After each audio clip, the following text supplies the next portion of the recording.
New year, renewed hope.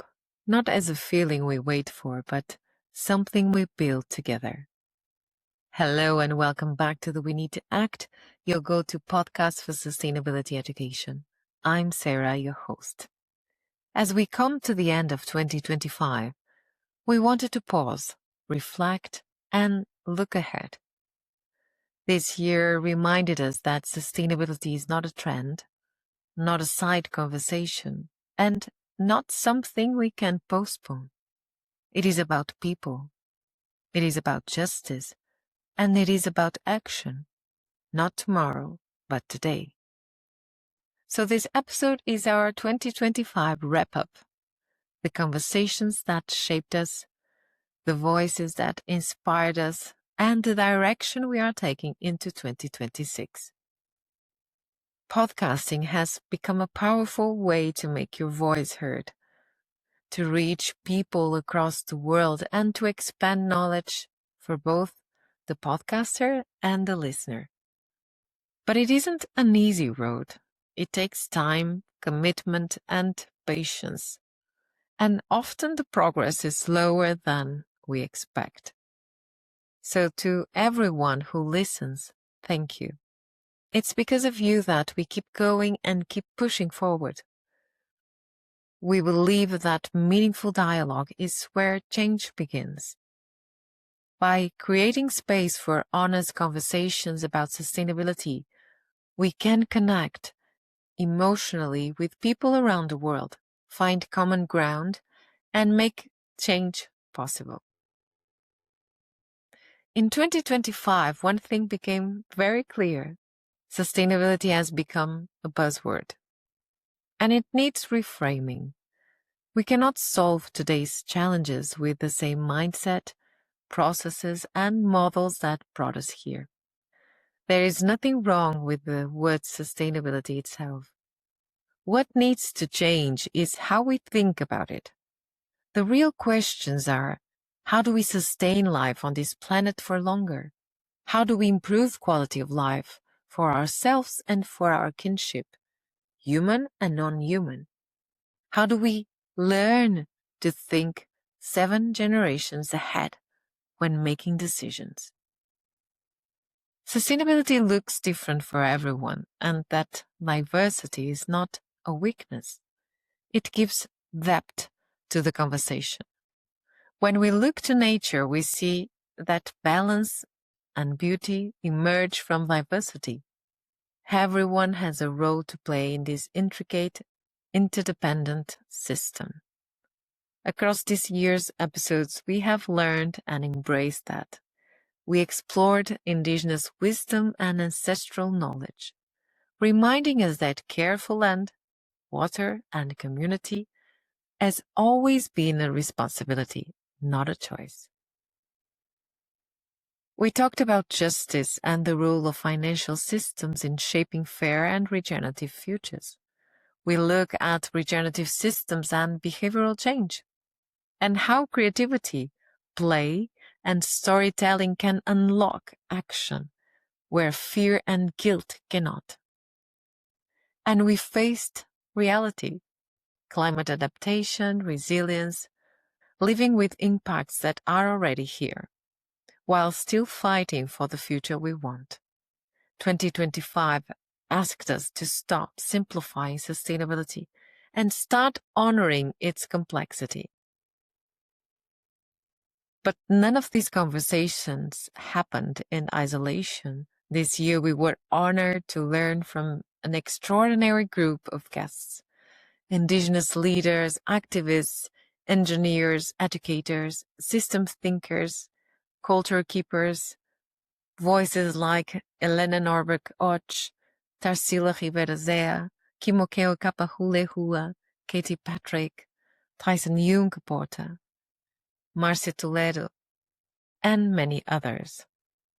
Each guest reminded us that there is no single solution, no single path, and no single leader. But there is shared responsibility, and there is power when we listen deeply and act together. If we had to sum up 2025, These are some of the lessons we are carrying forward. Incremental change is no longer enough.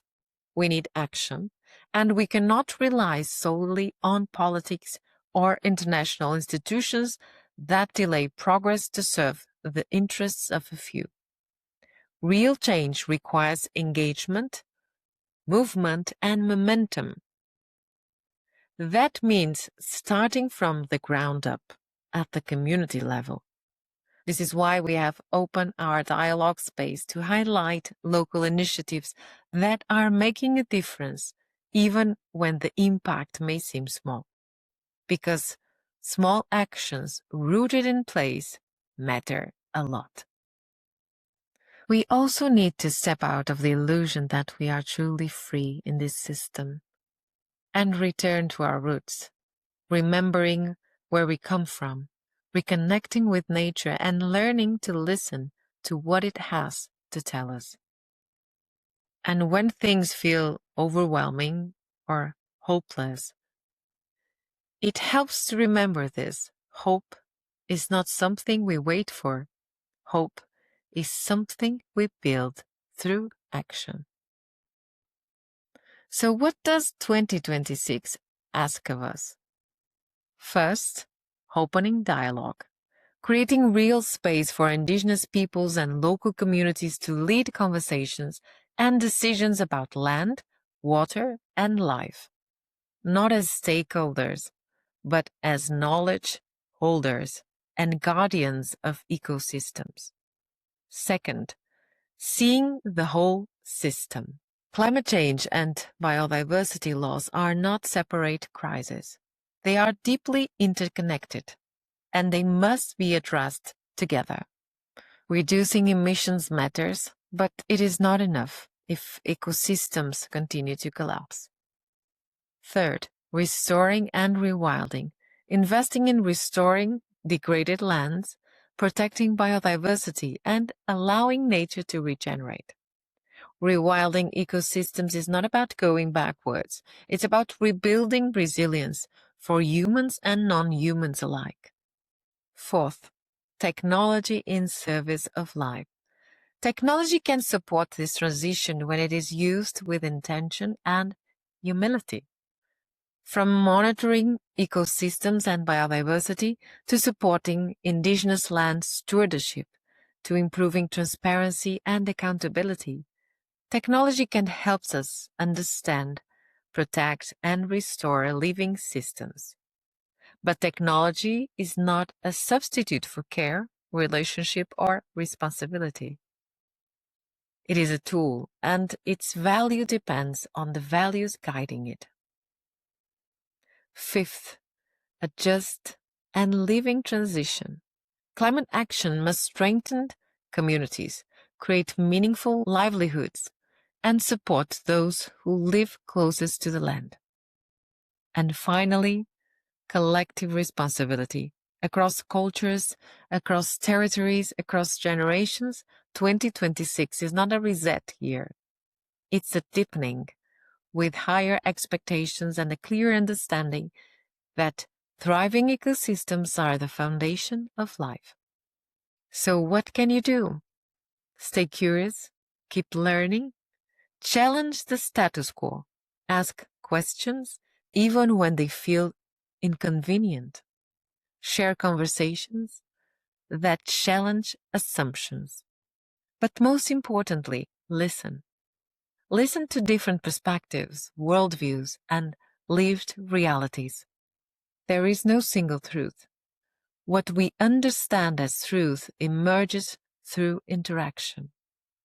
Even if you feel distrust towards the system, remember this: you still have power over your choices.